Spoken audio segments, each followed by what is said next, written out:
Shalom kawan-kawan, kita akan membahas tema yang menarik tentang bagaimana kita membangun hubungan dengan Tuhan. Sebagai makhluk spiritual yang terhubung dengan Tuhan, salah satu tanggung jawab kita adalah membangun hubungan yang baik dengan Tuhan.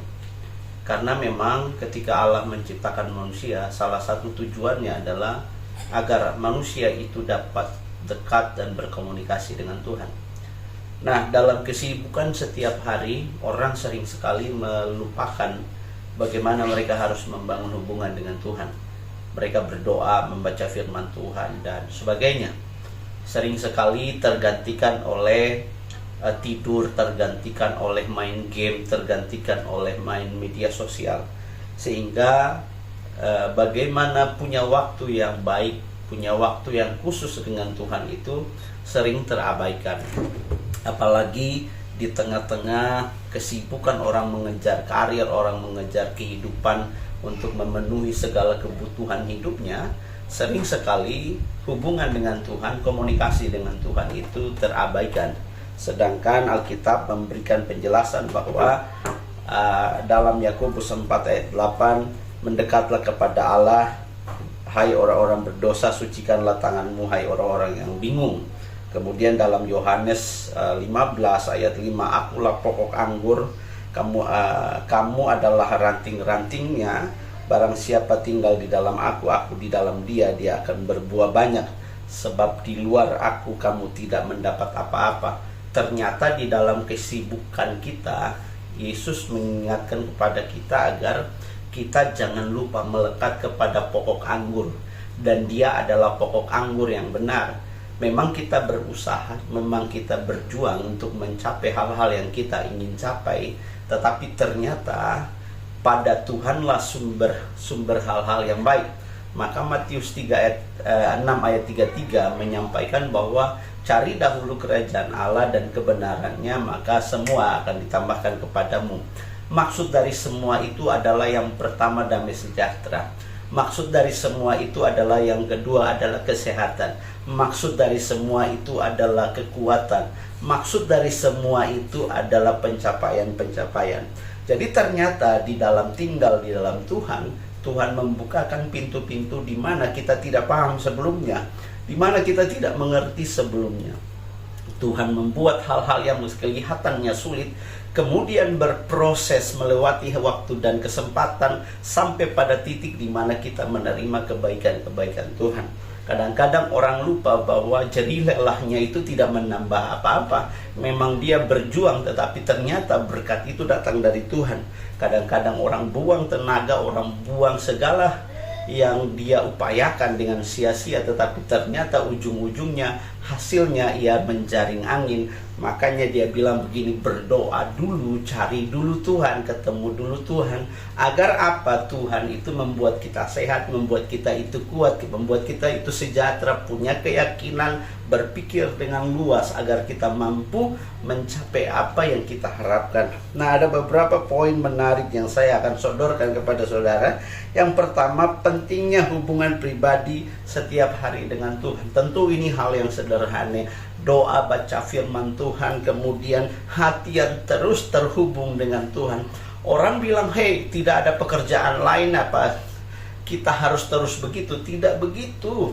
Kita sebagai makhluk spiritual memang mau tidak mau terjaga di dalam doa, terjaga dengan hati yang terus menyembah Tuhan, terus bertanya-tanya kepada Tuhan, terus meminta arahan dan pimpinan Tuhan. Itu penting. Karena begini, nasihat-nasihat yang diberikan manusia, orang-orang di sekitar kita, teman-teman kita, memang ada yang baik, tetapi banyak yang lebih buruk. Kondisi sosial, kondisi di sekitar kita kadang-kadang tidak mendukung kita untuk jadi tenang.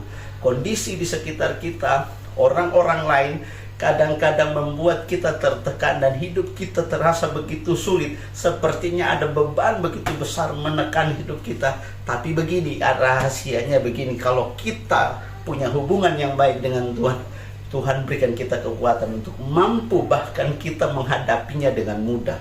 Bahkan kita menghadapinya dengan cara-cara yang sangat kreatif. Dan bahkan kita melewatinya dengan sangat mudah. Nah, Tapi kadang kebanyakan orang lebih mempertaruhkan dirinya, menaruh dirinya bahwa dia mampu, dia bisa tanpa Tuhan.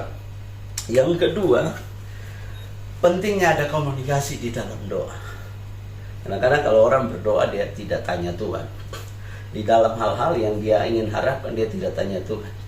Saya sering begitu. Doa saja, doa saja. Kemudian hati dan pikiran tidak berpikir bahwa Tuhan maunya apa. Tapi kita harus paham bahwa kita harus bertanya kepada Tuhan dalam segala hal. Tanyakan Tuhan maunya bagaimana. Tuhan berikan arahan. Buat saya paham, buat saya mengerti.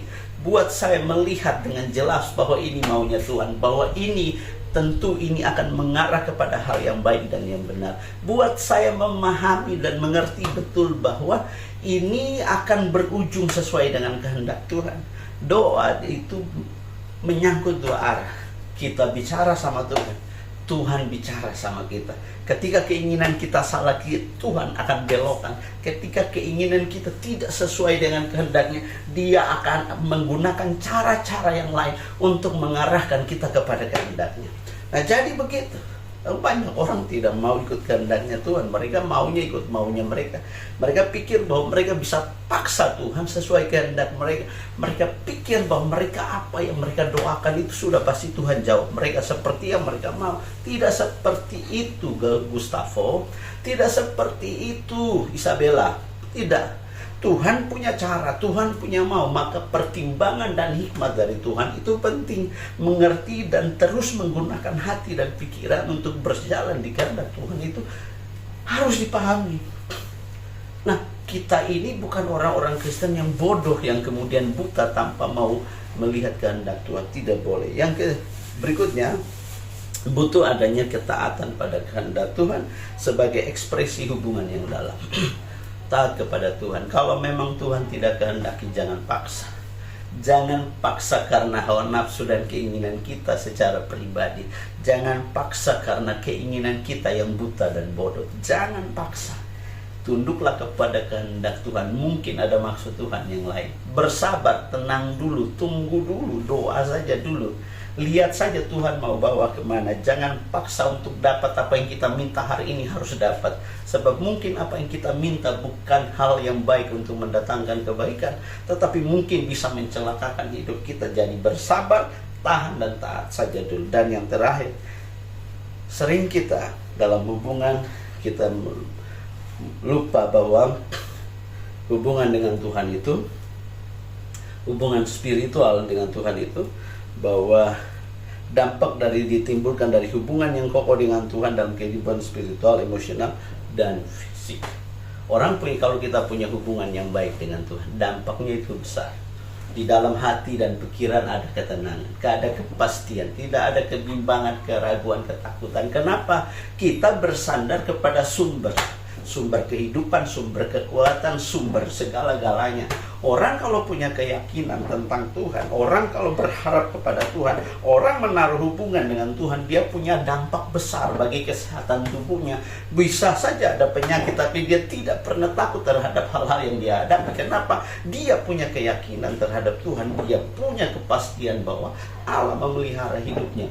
Boleh ada bala sampar di mana-mana, boleh ada ketakutan di mana-mana, tetapi dia stay cool in belief, stay cool in trust.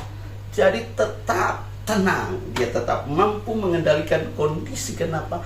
Allah mengawal hati dan pikirannya, memberikan damai sejahtera dan ketenangan. Saya pikir ini bisa menjadi berkat buat kawan-kawan. Tuhan Yesus memberkati.